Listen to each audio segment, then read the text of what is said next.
Hey there, it's Kathy A. I just thought I'd say hello and happy holidays to all of you. I did set up the tree this year, and I'm actually going to give you a little tour of my Christmas tree ornaments and explain a little bit about what's on here and why. I'm sure that's first and foremost of things to do on your list this weekend.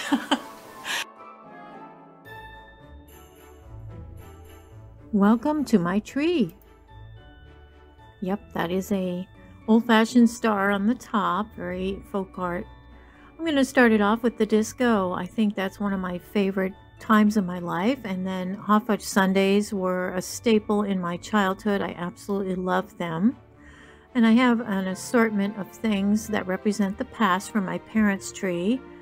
This is milk and bread, which are two things my father always used to run out for if there was going to be a snowstorm. So those are kind of in tribute to him, the milk and bread, and that is Wonder Bread. There's a cup of hot cocoa, and there's a story about me demonstrating to my granddaughters how to make blender cocoa. Forgot to put the top on very tight, and so everybody was covered in cocoa. This is a Westeros ornament that I got, a special Game of Thrones ornament. I was a huge fan of that show. That's a huge ornament too. You have to put it on a thick branch. And of course I love birds, so I have the cardinal on there. And then I am a huge coffee lover, as you all know, and Dunkin' is my favorite. They have rebranded since that came out. This is an old-fashioned ornament from the late 1960s, and there's another one from that same series. I made these birds for a craft show with different components and cinnamon sticks, and I also put together these little sleds. I love doing craft shows back in the 90s especially. These were ornaments I made for my wedding. Ice skates made out of paper clips was kind of neat, and of course YouTube. YouTube goes with the lipstick ornament that I really love.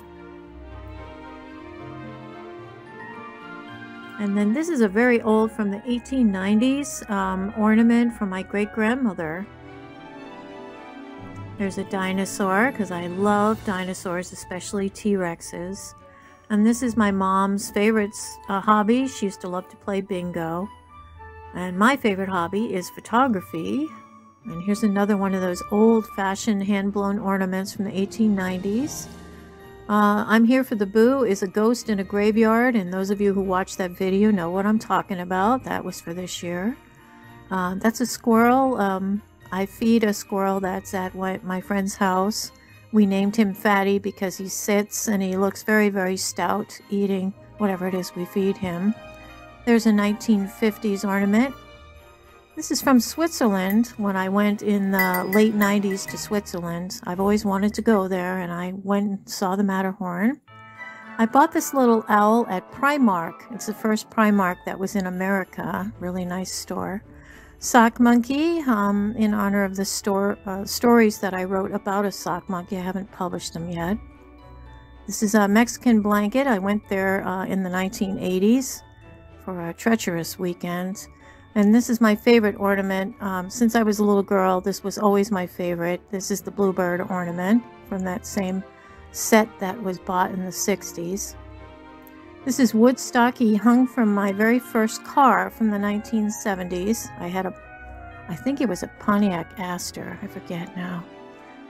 And my trumpet. I played trumpet all through junior high and high school. And I was pretty good at it, actually. I was a first trumpet. And then this is my writing. I'm trying to become a writer, and I keep putting it off for real life stuff. Here's another one of those old-fashioned ornaments. I think there's 4 of them all together. This is a new ornament for this year, my brand new car. I have a little Honda Fit, bright red, and I absolutely love riding it, and I just thought that captured it pretty well. So everything on my tree really represents part of my life or my family's life. I did make this for a craft show, and I really like it. There was a music note down there from my radio station, and that's one of my actual little toy cars from when I was a little girl. I was a tomboy. Elf on a Shelf with donuts from Dunkin', and then I made those cupcakes, glass of wine. As you know, I love my wine. And there's a moon and stars for the kind of nature-based side of me. And we have, that's fiberglass, I think, those ornaments made with that scratchy stuff. My mom used to have curtains made out of that stuff too. And there's an owl that I bought in a thrift store. There was a whole owl collection. And there's the toilet paper roll from 2020 when the pandemic was big and everybody was freaking out over not being able to get toilet paper. Somebody handmade this for me at a ornament Christmas party I had. Everybody had to bring me an ornament that represented them. And of course that's kind of a joke, the little tree center, because it is a fake tree.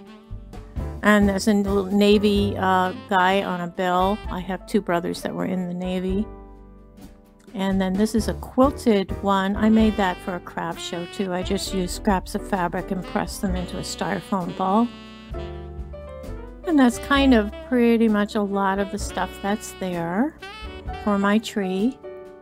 So the lights, of course the batteries died and my star went out.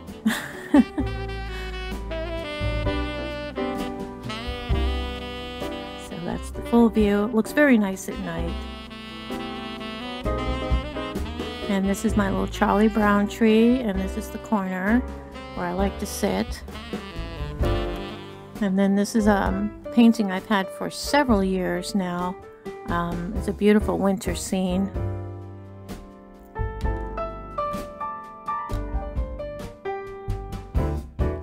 And then on this opposite wall I have a Thomas Kincaid, which is a wonderful thing. He painted with really magical light, and I love the fact that there's a million animals in this particular wall hanging.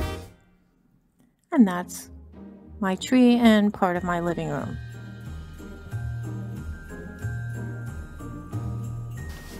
So that was the tree. I'm sure that was exciting for you. My family will appreciate that, I guess, if any of them ever watch these things. Anyway, I hope all of you are having a wonderful week. It's nice to have a couple of days off just to relax and eat and drink and be merry. Happy holidays to all of you, and peace, love, joy, and success to you in 2022. Take care. Toodles.